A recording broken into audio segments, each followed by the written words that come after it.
guest of honor, Krysta Fowler, to talk to you about her project, how she came about doing this, being a Girl Scout of 12 years, which grandparents up front here already know the story, but we love doing these kinds of meetings, and we are very proud of Krysta for her dedication, her goals that she set, and determination to get that gold award. So without further ado, I would like to bring up Krysta to tell us about bats.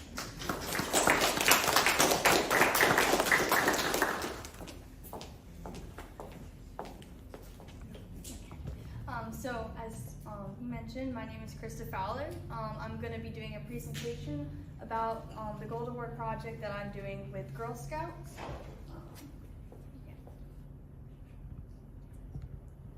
Okay, so I'm just going to start with facts about bats. Since this is about my project, this is the main focus. So bats, they belong to the animal order Chiroptera, which means hand wing in Latin. So if you look at a bat and they have their wing out, it basically looks like a hand, just kind of stretched and in a wing form. So bats are the only mammals that can fly. As I put up there, sugar gliders, they just kind of glide. They don't actually fly. They also use echolocation to navigate in the dark. There are 1,421 known species of bats, and they make up 20% of known mammals. 70% of bats are primarily insectivores. The others are carnivores, eating rodents, frogs, and fish. Some rely on pollen, nectar, and fruit. And there are only 3 types of vampire bats. And then there's more on them coming up. And these are more facts. So most bats hibernate, so like bears when they sleep in the winter. But bats here in Florida, they go through torpor. Since we don't really get winters, they don't have to go in that dormancy. So they just kind of have like a mental or physical just state of inactivity. So, and then female bats, they can delay fertilization up to 7 months. So that helps with their mating season. And when the mother bat gives birth to her pup, the newborn bat is heavy, weighing up to 25% of the mother's weight. So that's like a woman giving birth to a 30 to 40 pound baby. And then that bat then flies with that baby. So it's very heavy. So there's just a picture of a bat flying with a baby. So they're quite amazing like that. Okay, so then these are bats in Florida. So in Florida we have 13 species of bats with 7 accidental species. Bats in Florida are smaller, similar to how like deer here are smaller compared to up north. So they average between 2 to 3 inches in body length and 8 to 15 in wingspan. So in Florida, it's illegal to kill bats in accordance with Florida Administrative Code Rule 68A 4.001. General prohibitions. It also means pesticides and poisons meant to kill, harm, or even deter bats aren't allowed. The Brazilian free-tailed bat, as in that photo right there, is the most common bat we have here in Florida. It's also known as the Mexican free-tailed bat. The Florida bonneted bat is the rarest bat, not only here, but in the United States as a whole. It's only here in South Florida, so we will be more likely to see them. It says there, in a book that I had read, it said there are 3,000 to 5,000 estimated left. So they are rather rare. And then there are the bats in Florida, the 13 species. So there's the big brown bat, the evening bat, the southern Rhetosis, the tricolored bat, the hoary bat, the Seminole bat, the northern yellow bat, the eastern red bat, the Florida bonneted bat, the gray mitosis, velvety free-tailed bat, Mexican free-tailed bat, and Raffenske's big-eared bat. So those are the main bats we have here. Yeah. And then, so these are myths about bats that were like common myths that I found. So a myth that was the main one was that bats have rabies. So in healthy colonies, the percentages are lower. I did research on quite a few different websites, and the highest numbers I found were 1 to 4%. So in unhealthy colonies, they only reach 6%. It's like that was the highest percentage I found for bats having rabies. So also when bats do have rabies, they kind of go into paralysis, meaning they won't probably be able to fly. So if you do see a bat on the ground, just, don't touch it, don't agitate it, because if it does have rabies, it's spread through a bite, so, but it's not that many bats that have that. And then also bats tangling in hair, we've all seen that in, Hollywood movies, They're agile and they can use their echolocation. It's really precise, and they can even see like a single strand of hair, so they will try to avoid humans. So there's some images that I put on there.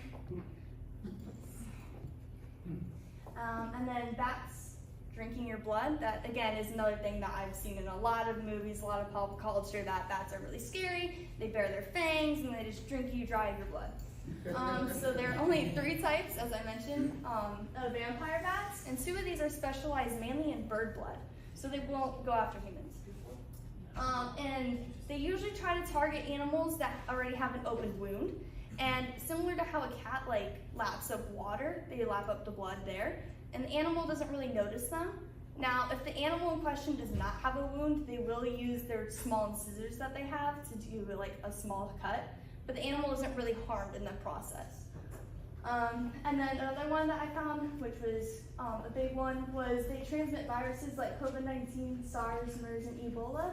So according to many sites, and I did see this on the CDC, there are no confirmed cases of the virus that causes COVID-19 being transmitted from bats to human, and all the diseases aforementioned have not been isolated in a bat, and they have not been proven to be transmitted from bat to human, so they're not disease carriers or spreaders. So that's a big thing. And then these are the benefits of bats. So agricultural and environmental aspects. So they're keystone species, so a lot of animals and then even entire ecosystems depend on bats being around. They save us billions in agricultural aspects. According to the USGS, United States Geological Survey, in 2001, North America was able to save roughly $3.7 billion in agricultural aspects as a whole, thanks to bats. And according to the USDA, the United States Department of Agriculture, in 2001, farmers were able to save $1 billion just in pesticides and crop damage alone.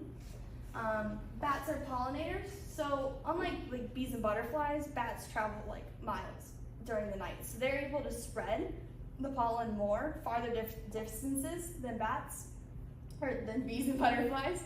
And they are nocturnal. So there are plants out there that are night blooming, so they are able to help pollinate all those plants. And in my research, especially with one group that I worked with, a conservancy, they said that there are at least 80 medications that do depend on those night blooming plants. And then some fruits that bats help pollinate. There are over 300 types of fruit that depend on bats, including mangoes, bananas, guavas, and more. So there's just some pictures of them pollinating. And then these were taken by Merlin Tuttle. Just a side note, he's a popular guy. He helps the National Geographic, and he's really passionate about bats and does a lot of bat photography. Okay.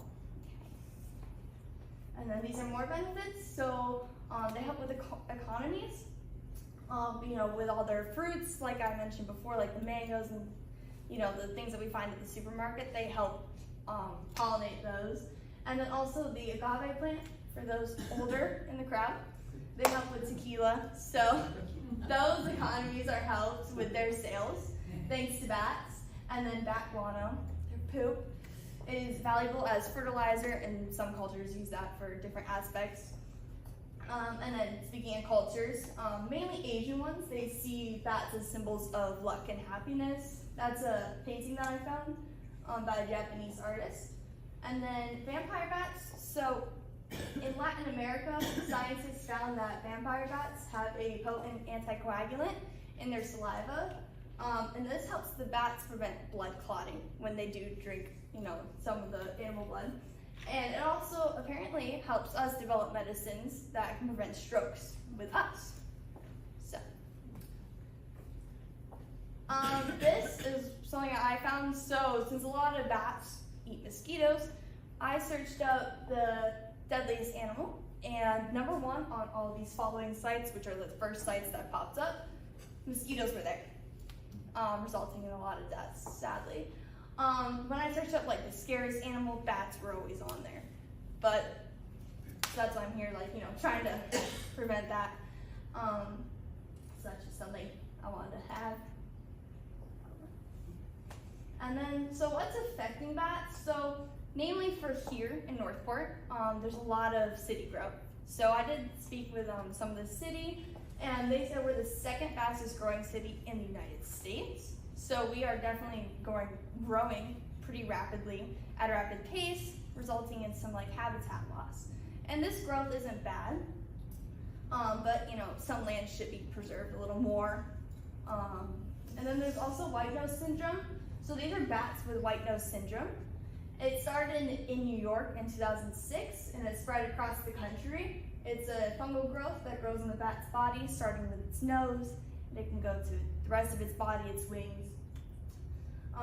And it affects bats that hibernate, so it won't affect bats here, since bats here don't hibernate.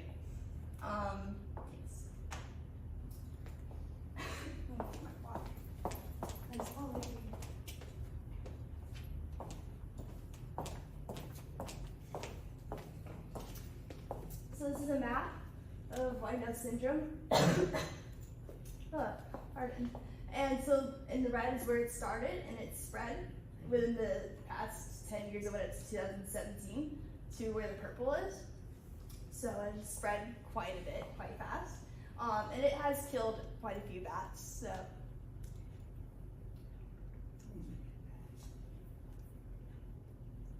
Oh, sorry. It has killed like 5 million bats is what I found on sites. Some even said 6 million, so that's just a 10-year span. So this is like things that you could do. So first and foremost, like spreading this information to others and helping them get aware and know that bats aren't scary like they are like told us they are.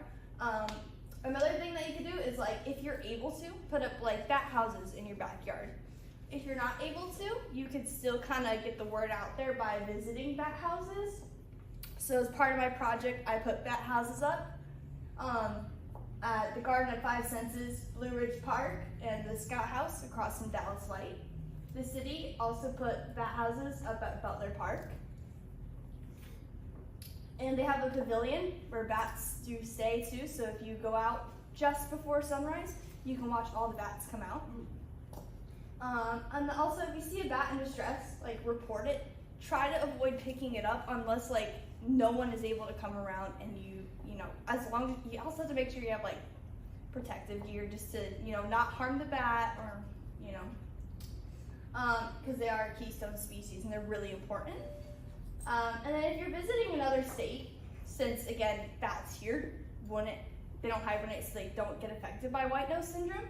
But if you do go to another state, just be aware of the white nose syndrome. So especially if you go into caves where they hibernate, just like cleanse your clothes before and after to avoid spreading it. This is pictures of Johnny Depp with bats. So during the filming of Pirates of the Caribbean, they did find a bat. So he's visiting the Australian Bat Clinic and Wildlife Trauma Center. So there's a celebrity with bats. Yes, the bat is so cute. So, yes. And this is the references that I have. They're not all of the references, they're the main references that I used because I did a lot of research to get all this information. At the bottom, I have my website listed. I created a website, and I can show you guys that next, like after the presentation. So this is transitioning into my gold award. So do any of you guys know what a gold award is? Like off the top of your head, is anybody aware? Okay, we have a few hands. So a gold award is the highest award a Girl Scout can earn. It's similar to the Boy Scouts Eagle Scout. And how many of you guys know what the Eagle Scout is? Yeah. And that's what, like another side road is really trying to get the gold award out there because people are like, I don't know what the Gold Award is. And then I ask, do you know what the Eagle Scout is? And they're like, I do. So that's another project, part of it. Call it the Bat Award going forward. So with the Gold Award, a problem must be identified in your community, and you have to figure out a way to address it, and at least 80 hours must be put into this, along with maintaining sustainability. So main goals I set for myself were to build 26 bat houses to put around the city and my Girl Scout camps. So I did get all those built. I have them around the city, as I mentioned. They're at my Girl Scout camps. I'm doing a few final installations this Saturday. And then create a website for information on bats in my project. I have done that. Create events in my Girl Scout community along with a patch and patch program. I've created the patch. I've set up the events. The events are going to be running in February and March. And then the patch program, so it's like a Girl Scout thing. So I'll create a patch about bat awareness, and the girls will have to do certain steps that they can choose from, and they just submit their proof that they have done that, and then they get the patch. So that helps them get the awareness that way. And then host tables and attend events for community outreach purposes. So things like this, I attended the Music in the Park at Punta Gorda. So I'm going to be doing kind of more of these types of things to get more community outreach. And then my final goal, which is going to be the big goal, is getting a proclamation created for the city of Northport.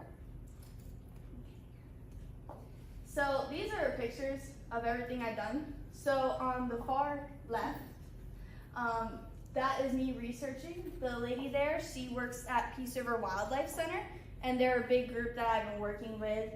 The two bats at the bottom are their ambassador bats they have. So I was able to see some bats in person. So two bats. The one on the right is an evening bat. He's eating a little worm. He's so cute. And then the other bat is a northern yellow bat, I do believe. So, and then here on the right side, this is me at Lowe's. I was able to graciously get the lumber and a lot of the supplies donated to me. And then those are the first bat houses that I built. So on the far left, that's me with 25 bags of concrete so I can do the installation. And then that's me, my dad, and one of our friends starting to do installation day just to really get the process going, because it was a very long process building the houses. There's me with the houses kind of mostly finished with the fronts, the backs, the insides. This is me with the bat houses done. There's them in the garage, on the ground, and me holding one. And then on the far right with the semi, and here. So this is me getting the 4x4x20s. They're poles, so I can mount the bat house to them and put them at parks and the campgrounds for Girl Scouts. They also were really kind because they wanted to do community projects, and I happened to reach out around that time, and they said that they would donate 25 of them. So that was very nice. And that's my first event that I went to, the Music in the Park at Punta Gorda, where I did my first outreach, talking to people kind of like here.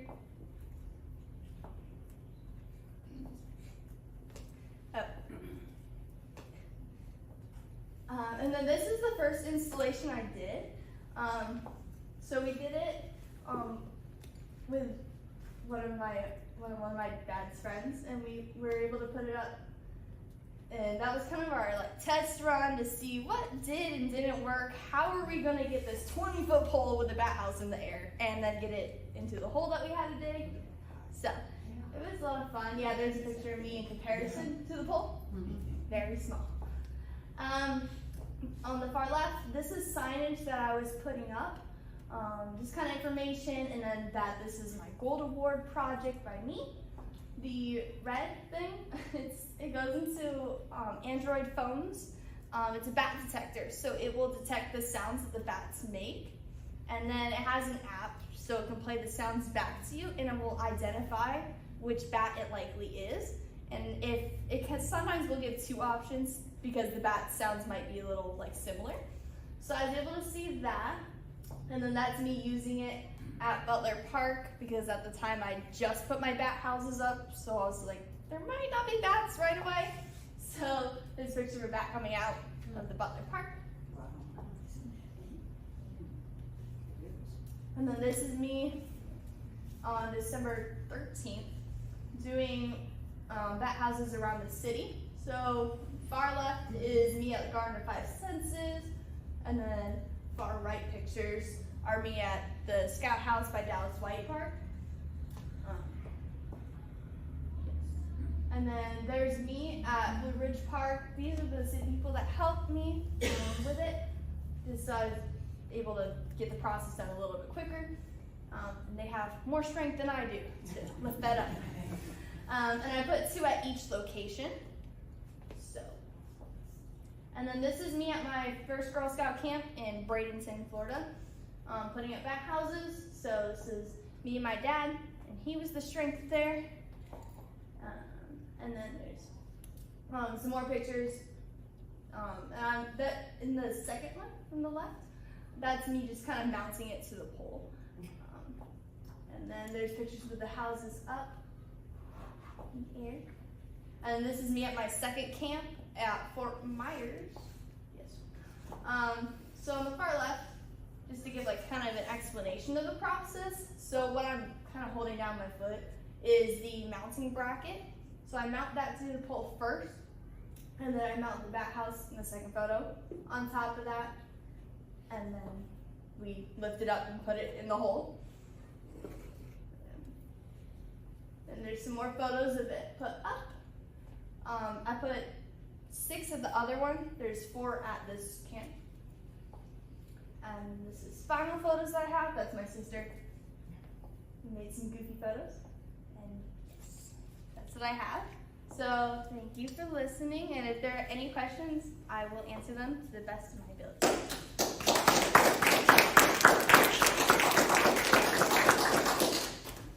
How many bats will fit in one of those bat houses? So, do you want to grab this? Yeah.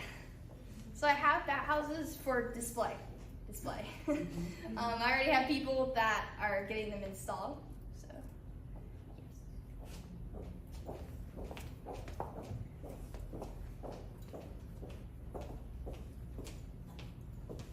okay. So this is the first bat house that I have. It holds 100 bats of the average size. And then they're the chambers that they go in. They're really tiny because, again, bats here in Florida, they're smaller. And they also like being close together for body heat purposes. Did they go into the bottom? Yes. So we like mount it up on the pole. Did you say 100? Yeah. 100? Yeah, like that. Now, do they find them fast? So it kind of depends on where it is and if there's a lot of bats in the area. If there are more bats in the area and they fly by that a lot, they'll be more likely to get into it faster. I've talked to people, they said they put up bat houses, it's taken a couple years, but again, it depends on where the bats are, how many there are. Yeah. Has anyone ever kept one as a pet? Probably. There's probably someone out there. Sure you would. This is, I see you. So can you, I know, but for others that don't, can you tell them why you mounted on such a tall pole? So yes, thank you for that. It's a good question. So they're mounted on a tall pole because bats, what I found in research, so first of all, it's on a pole because pole versus tree mounted, pole works better because it's out of more obstacles when they do dive out. It's also on a 20-foot pole because I had to sink it, 3 to 4 feet in the ground. And they also need like 14 feet of clearance when they drop out, because they dive just straight out, super fast. So it'll also let them have that clearance. This one, thank you for the question. This one is the smaller bat house. So it holds 25 regular bats, but the Florida bonneted bat, which I mentioned is the rarest bat, it holds 15 of them, and that one's more suited for the Florida bonneted bat. As they like they tend to be in groups of 15. That's just kind of how they work, with like one male and the rest being females. That's how the Florida bonded bats kind of operate. So that bat house is mainly trying to attract them, so we can get their population back up. Yes. Have you been successful in any of the bat houses that you've hung? Are there any that are finding that as their new home? So I haven't been able, I haven't checked yet, because again, I have so much going on with Gold Awards, school. So I haven't checked as of recently with a detector. That will be something I will be doing soon though, to see if they are there. I know the city, with their bat houses in Butler Park, they had done those fairly recently. So when I did check them, they did have bats in there. So likely they will be there. Yes. Yeah. Krysta, what made you choose this as your topic? So the reason I chose this as my topic is because it started at school at the end of last school year for me, so 10th grade. I was walking to school and I kind of saw something fuzzy on the wall because I didn't have my glasses on, and I just kind of walked by it and went on my day, and I realized it's a bat. Okay, time to go to school. Well, my friend came in like a panic, and she was saying that there was a bat on the ground when she came into school, and her friends were trying to make a circle around it to protect it from anyone, injuring it. Well, some girl broke the circle and stepped right on it. Yeah. So I was like, what? Why would somebody do that to any animal? So I kept talking about it to every single friend that I had at school, because I was like, why? The poor bat. There was someone there who was kind of covering it with his foot on the phone with somebody, so he likely reached out to somebody to try to help the bat. I don't know what the bat's state was, but then I got home, I kept talking about it and talking about it and talking about it, and so then I ended up researching bats, and I just kind of fell in love with them from there. I was like, they're so beneficial. So then I started making my project on them, since a lot of people just don't know how beneficial they are, and again, with like all the myths that surround them.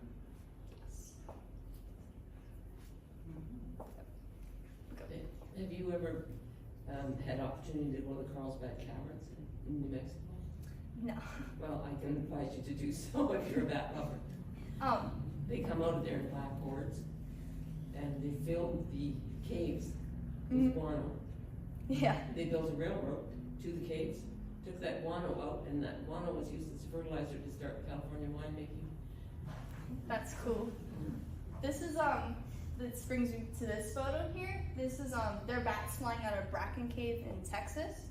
So it's similar. It's a big cave that they have in Texas with all the viewing. So yes.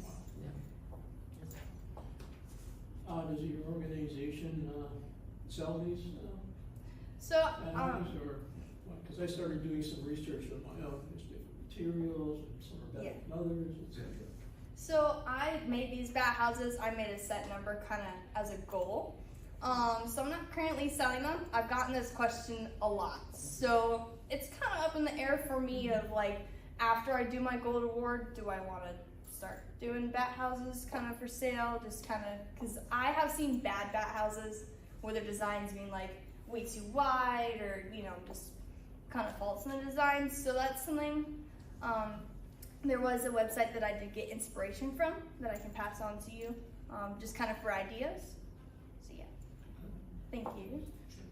You said they eat mosquitoes. Like, how many mosquitoes are we talking? So they can, it kind of depends on the bat themselves, but they can eat up to like their own weight in mosquitoes, and it doesn't seem like a lot, especially because they're smaller here, but that adds up to like tons of mosquitoes, especially for example with the ones here in this photo in Texas. They eat up to like tons of bats a night, or tons of mosquitoes a night, and that adds up a lot, because there are a lot of mosquitoes. They reproduce very rapidly, so that does add up, like I said, and then it helps with all the pesticides and crops damage, like being way less. So yes. Just no question, but just a comment to the gentleman's question. They consume their body weight in mosquitoes, and they do that each night. Yes. Yes.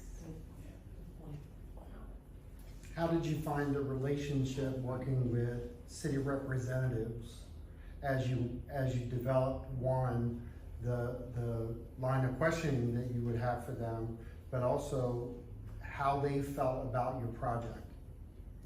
So I knew I wanted to get bat houses around the city, and that was a long process getting them to approve the bats. And I gave an email kind of summarizing this PowerPoint of this is why bats are important. I did have someone reach out to me who is really, environmentally active, and was like, I love bats. I love what you're doing. I love your project. I want to help support you. So he helped me be able to contact other city people and be able to get this project working within the city and get the houses installed. That answers. So, yeah, it does, but how do you feel about the relationships that you've built now within the city as a student here? That's pretty powerful because you don't have that branch over. So the Girl Scouts have really done a really good job of doing that.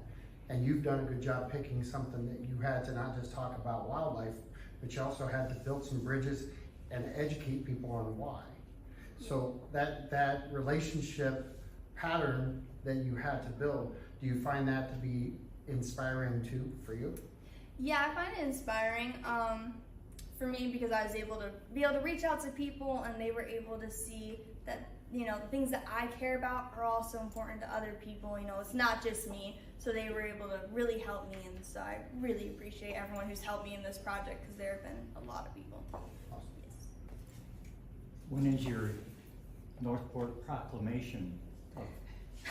So it's gonna be a process because I do have all my events and everything, but I'm trying to get it set up now so I can maybe get it done in April, since the 17th is International Bat Day. So I want to get a proclamation around then. So, yeah. Krysta, can you just talk about that app that you mentioned before? It said wildlife or... The bat detector. Yeah, is that what Yeah. Do you want? Yes.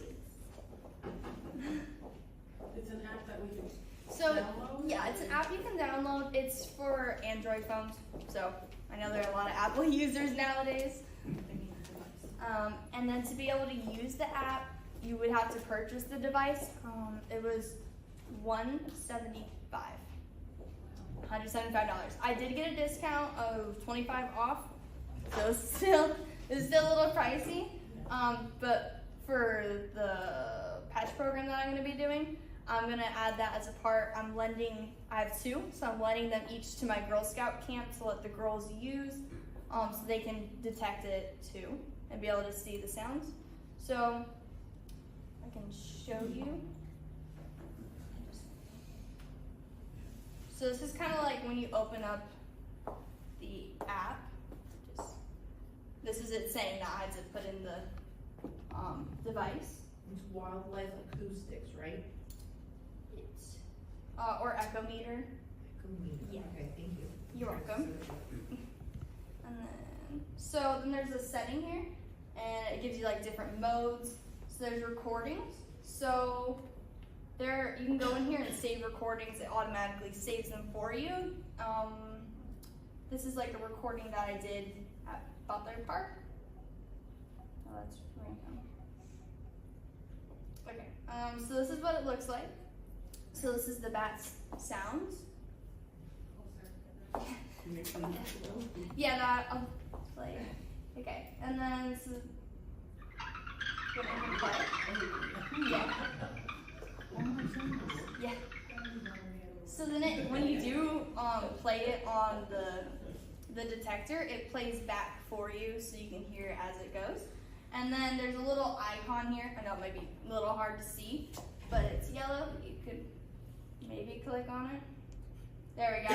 And then it gives you the types of bats that it might be based off the sound of the bats. So it's a very cool app, and it will help me as I go and check my bat houses to see what bats are in them, and hopefully the Florida bonneted in the one that I want to get.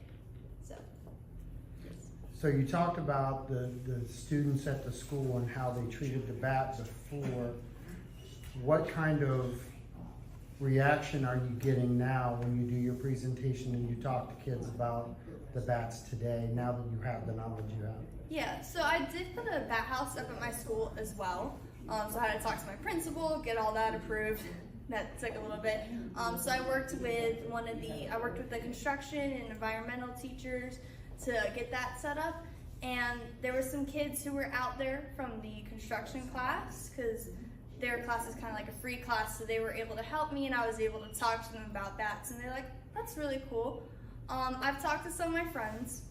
I've had friends who are adamant about bats, and they're like, no, don't want them near me, they're diseased, nope.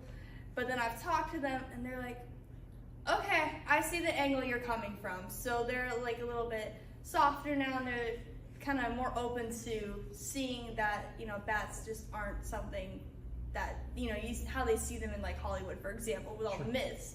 So, yeah. Fantastic, good job.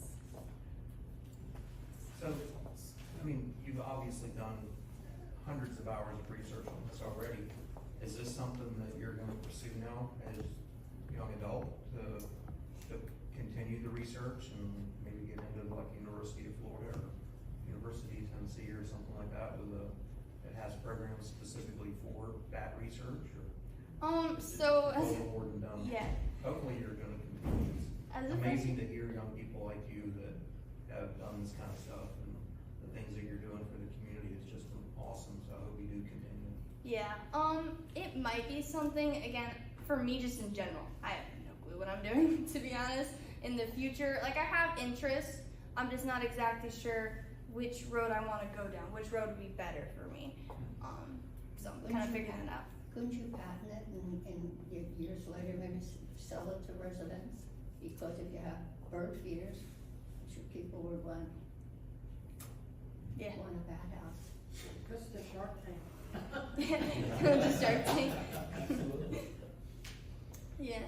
Krista, question, when the bat houses are up, is there any lure that might be inserted into bat house to attract them, or they just find it? So, Just for them to. I don't have anything that's kind of set up that the bats would like be drawn to. I just kind of have them again pole mounted because I found that that's better and it's more likely to attract the bats. So they'll come as they come. Yeah.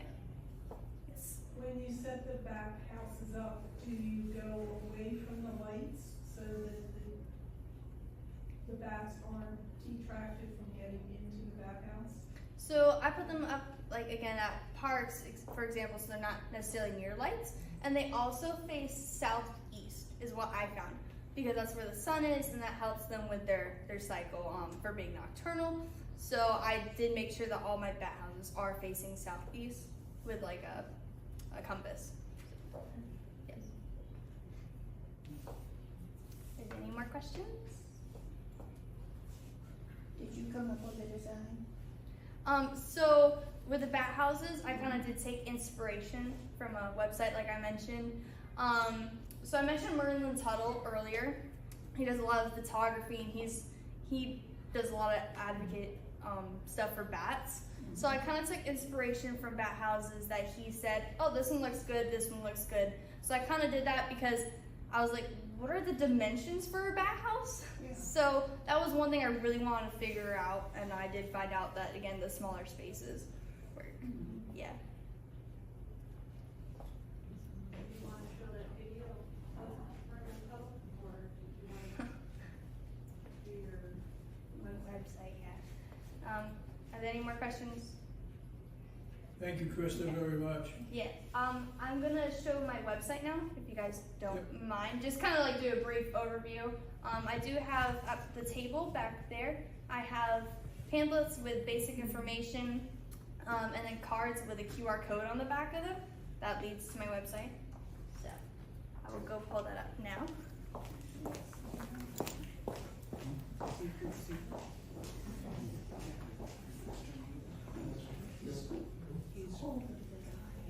He's videotaping this. What about TV next to you?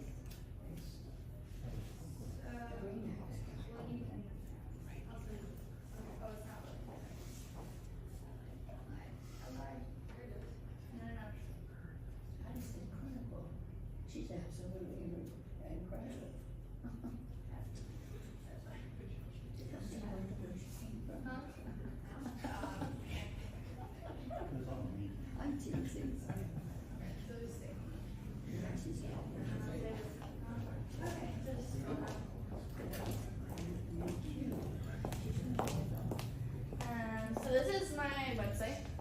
So that's the opening page. You can scroll. So this is kind of this intro. These are links to learn about my projects, see the achievements I've done. This is a list of all the resources and links that I've had. So if you're curious about where I found my research from, all the links that I have are there. That's learning about the backs or the benefits. These are some photos from the gallery that are just kind of there. Let's go back up. Up. All the way. Yeah. And 3 menu. Yes. So then this is kind of the menu. You can like learn about the bats, so that's kind of about the presentation that I gave, all the benefits. The project achievements, that's what I went over kind of with the pictures. You can just see that in a more format. I do have a blog too. If you kind of want to see more detailed, I guess, personal information about that. Other resources, again, is all the links. There's a survey to take if you finish the website, just to let me know how the website works, if it's friendly, all that. Yes. So that's my website. What is the address? Huh? The address. Oh, it's, I don't know if you can see that. No, I do have a website there. Yes. Yeah. That relocate. Yes. Yeah. If you want to scroll up to the top one. Oh. It rotates on itself. Where's radar? He's not on there. He's not? Go to the down. Down. No. No, down. View. There he is. There's all the bat photos that I had when I was doing the research. The bats that I got to see. Slide that way. Hold on. Mother's not techie. There they are. Those are the bats again that I got to see. So for the website, it's Batvocate without the hyphen. So it's BATVOCATE.com. No. Oh wait, sorry, I lied. SWFL, so for southwestflorida.com.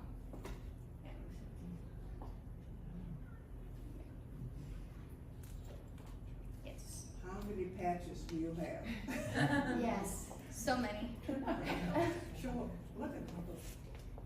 Lift that up, would you? My goodness. Look at all she has. There we go. Oh my goodness. First best. Or second. So there's different levels in Girl Scouts. There's Daisy, which is kindergarten and first grade.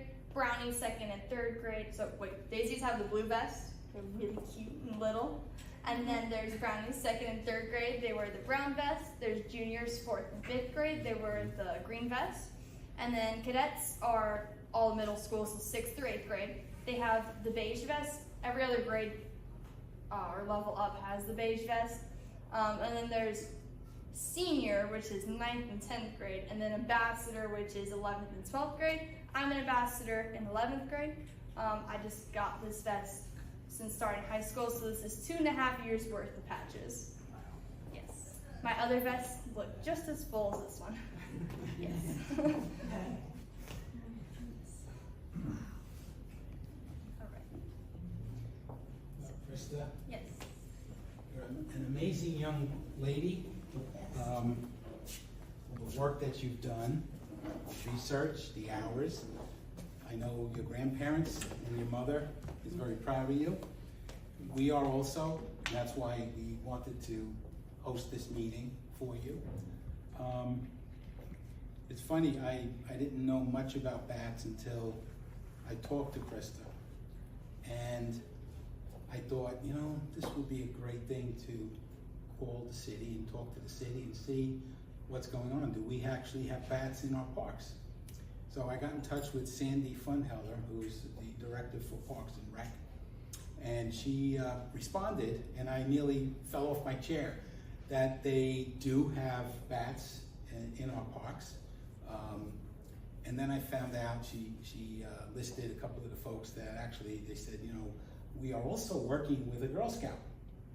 It turns out that it was Krysta.